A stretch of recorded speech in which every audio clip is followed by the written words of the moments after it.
Hi guys, my name is Nick Broughton and I'm a Random Fish. Hit the subscribe button and let's all be random fishes together, shall we? So, what do I want to talk about today?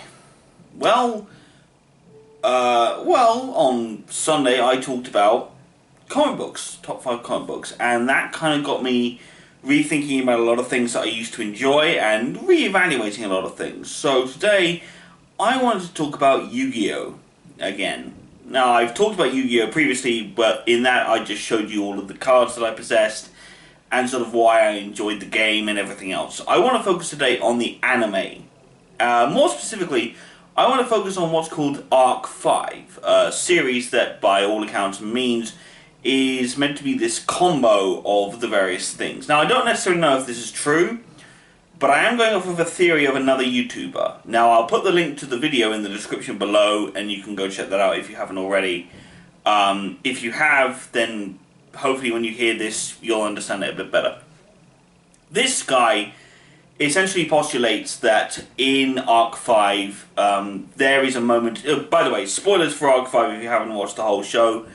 If you haven't, don't be here, kind of thing. Obviously. So, in Arc 5, there is a duelist named Zark, who is kind of psychotic and enjoys having 4 powerful dragons, and is essentially evil guy, wants to destroy the world. Now, the Deus Ex Machina, known as Rei Akuba, uses her elemental powers and uses a whole bunch of various elemental cards, I should say, and a whole bunch of seemingly limitless power to reshape the universe and splitting Zark's soul into 4 fragments.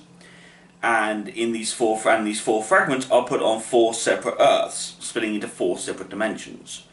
Now, Rei herself also gets split into 4, and each of her fragments keeps an eye on each Zark fragment, creating that kind of mentality, you see. Now, the YouTuber essentially postulates that in each of these 4 fragments of Zark, there exists the remnants, or at least a part of the soul, or at least a fusion of the 2, of the 4 previous protagonists of the Yu-Gi-Oh! Show. That being Yugi Moto, Jaden Yuki, Yusei Fudo, and Yuma Tsukumo.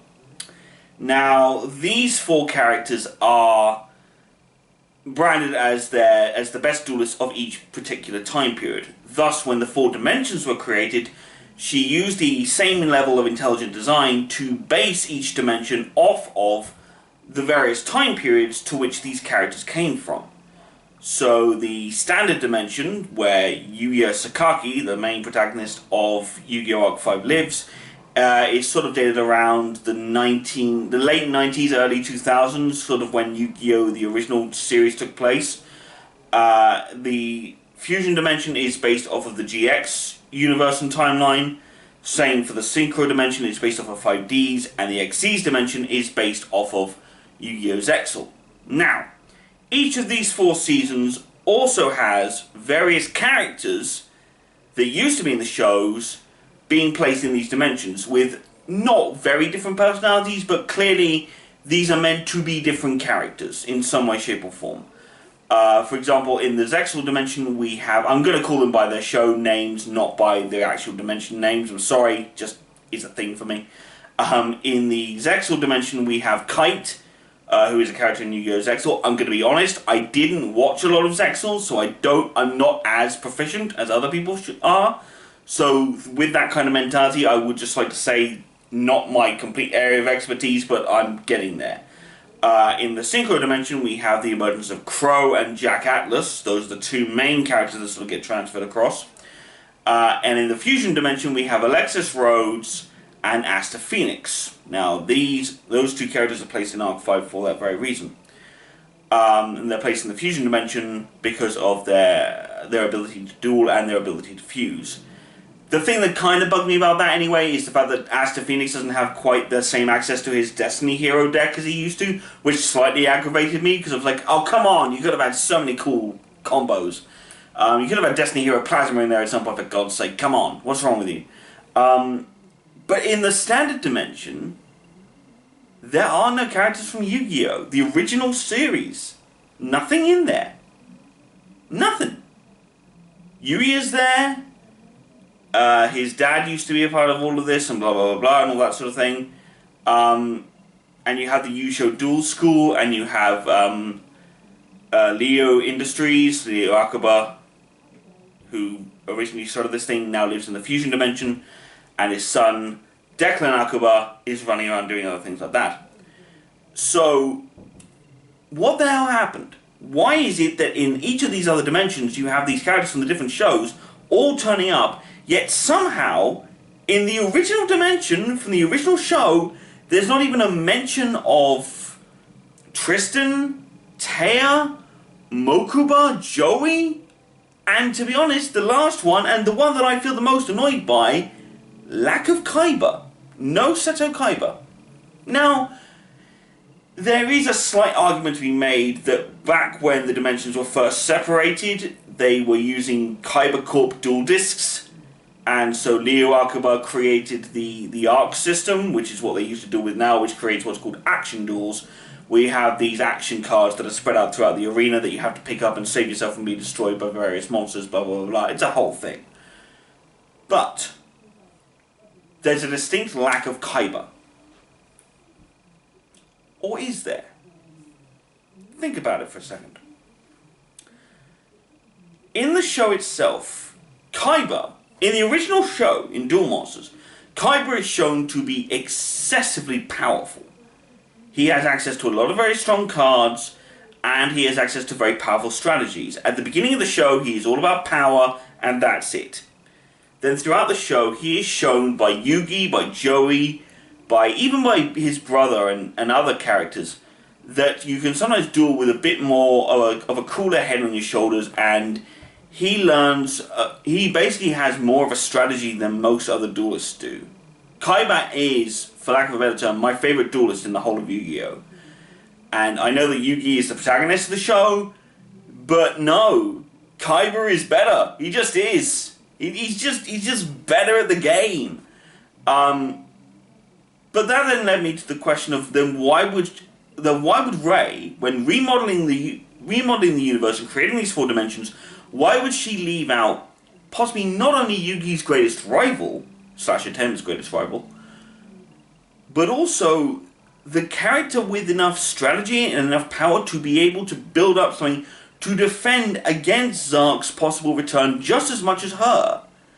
She would have the ability to do everything that she wanted, but at the same time, she was not in any way, shape or form able to keep that sort of, she could not have predicted how all of this would turn out, and she would have needed someone like KAIBA in the standard dimension to either at least hold down the fort, or have the guts to stand up and fight against the evils of Zark should it ever come back a-calling.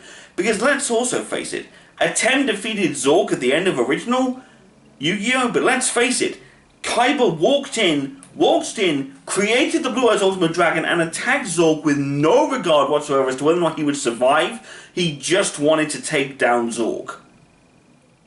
That's a cool character.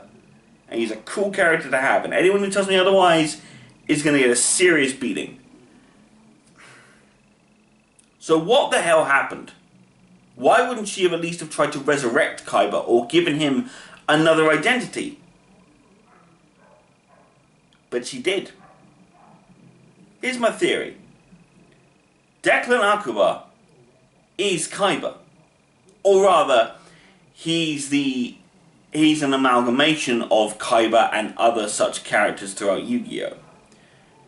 When Leo and Rei Akuba had their little moment back then, Declan wasn't even born. Declan, when he was younger, went to the fusion dimension, found out what his dad was doing, came back and started planning to take his dad down. What if, when Rei was reorganizing the whole of the dimensions, she managed to fuse any future Akuba-style blood that she had with a version of Seto KAIBA that would eventually be born to Leo? What if Declan Akuba is in fact a reincarnated version of Seto KAIBA? Because honestly, I feel like that would make a lot of sense. Now obviously there's no mention of the Blue Eyes White Dragon in this, which kind of annoys me because I love the Blue Eyes and I would love it to see you translate it into other forms of card. Like, I'd love there to be a Blue Eyes White Dragon Zexal monster, or a Blue Eyes White Dragon Synchro version, or you know, we've already got a fusion version with the Blue Eyes Ultimate Dragon, or Neo's Blue Eyes Ultimate Dragon. So why not have more of a build-up with that? Why not literally have a version of KAIBA being able to summon, like Declan Akuba, being able, because in the show, he is not only able to fusion summon, but he can Z summon and synchro summon, as well as the new version that's discovered in the standard dimension, thanks to Yuya, pendulum summoning. But what if throughout the entire thing, he created the pendulum summoning, and Declan was able to summon, synchro summon, and Z summon, and fusion summon, and normal summon as well, versions of Blue Eyes White Dragons? What if he could synchro summon the Blue Eyes, then Z summon the Blue Eyes, then normal summon the Blue Eyes, and pull all of that stuff out of his hat, and then in the final battle against Zark, have Declan stand there saying, you know, I can take you down, and he brings out his new polymerization card, and he fuses the XZs, the Synchro, and the Standard together to create the fusion, the last one, of Blue Eyes Ultimate Dragon, or Blue Eyes Ultra Dragon, whichever way you want to call it at this point. But you could have a version of a Blue Eyes Ultimate Dragon that was a fusion of all 4 dimensions, all in together, which would be so flipping cool, guys. It really would. But that's really it. Like, what if Declan was a reincarnated Seto? And you know what? Let's even break it down. KAIBA 100% had his hand in many forms, and it would not surprise me if KAIBA really had learned to stay immortal, and if he'd come back during other points, he would have learned about synchro summoning and XZ summoning throughout time, and he would have learned all of those forms, and he would have mastered them all, simply for no other reason than to turn around to Yugi at some point, or Atem at some point in the future, and say, I know all of these new summoning methods, I know how I can take you down permanently. That seems about right. KAIBA had a laser focus when it came to his goal. His goal was to defeat Atem, defeat the Pharaoh. Originally it was defeat Yugi. Once he figured out that it was Atem who was really at the duels, it's beat Atem for him. Always has been, and always will be. And honestly, Declan has that same focus. He is focused entirely on beating his father. He wants to stop his dad from taking over. He wants to do everything possible to do it. And he doesn't really have any other goals. The only real goal that you could potentially say he also has is to protect Riley, who is essentially his little sister. Though that does get me very confused, because Riley is so shown up to be a boy throughout the entire flipping run of the show, and it bugs me. But, no, apparently Riley's a girl. That's fine. I'm fine with that. But the funny thing is that Declan only really has 2 real goals. The first is to defeat his dad. That's his primary focus. Looking after Riley, secondary purpose. Right? So, surely, because that's really KAIBA in a flipping nutshell. He wants to defeat the Pharaoh, but frankly, the second anyone touches Mokuba in any way, shape or form, KAIBA's down on them like a ton of rocks. I mean, hell, in Duelist Kingdom, he wanted nothing more than to figure out what the hell was going on with him and to stop himself from going insane after being beaten by practically this nobody who springed up out of nowhere. And yet the second that Pegasus, or someone said to him, Pegasus has your kid, as your brother is in danger, instantly switched off everything else, laser focused, Mokuba's my priority, I'm getting out of here. And you know what? He was worse with protecting Mokuba than he was at trying to defeat Yugi. Because at least with Yugi, he took every possible chance he had to duel Yugi, to take everything from him. When it comes to Mokuba, KAIBA quite literally has put himself in more harm's way than anyone else. Like anyone else. And that's the only time you actually see KAIBA as a full-blown, selfless human being. Every other time, you gotta love it. KAIBA is a selfish prick half the show. He really is. But when it came to Mokuba, didn't care what happened to himself, only cared about protecting his little brother. And honestly, that's the same for Declan. He wants to stop his dad at nearly all costs. But the second Riley is at some point hurting in any way, shape or form, Declan wants to know why. He wants to understand Riley. He wants to understand why Riley's making the choices that Riley's making. Because even in the synchro dimension, Riley doesn't want to duel against someone. He doesn't want to duel against them. And Yuya very much is sort of sitting there going, it'll be okay, it'll be okay. And Declan stood there cold as ice just saying, why? Why don't you want to duel? Because in complete honesty, in Duel Links, if you've ever played Duel Links, in Dark Side of Dimensions, you get to play as Mokuba as well as KAIBA, as well as Seto. And these guys are brothers. And when you first meet Mokuba in the game, you have to duel him as Seto. And when you beat him, Mokuba's sitting there being like, I'm sorry, you know, I'm not that good. I'm awful. Oh no, that sucks. KAIBA literally says nothing for about a beat and then says, you had good strategy, you had good traps, you just need to practice, and you'll be fine. And my brain went, what? Is KAIBA being nice? When did that happen? What? Okay. This is what homes it in for me. KAIBA being nice to Mokuba never happens. Yet somehow, it is the best thing, and it is, frankly, a linchpin in comparing the two of them. Now, I love the idea of what would happen if Seto KAIBA dueled against Declan Akuba, see who would win. Honestly, I think Declan would, because he has access to way more summoning methods than KAIBA does. But I'm sorry, at the end of the day, I would love nothing more than to see a version of Seto KAIBA with access to everything. Not a Declan Akuba, but the original Seto KAIBA with access to Synchro, XZs, Fusion, normal summoning, all of it. I'd love to see KAIBA with all of them just sitting there being a bit like, yeah, that's right. I'm that awesome, bring it on now, Pharaoh. Yeah. That's my theory. Do you agree? Do you disagree? Let me know in the comments below. And you know what? Any other theories you have in the idea of Yu-Gi-Oh? Let me know about them.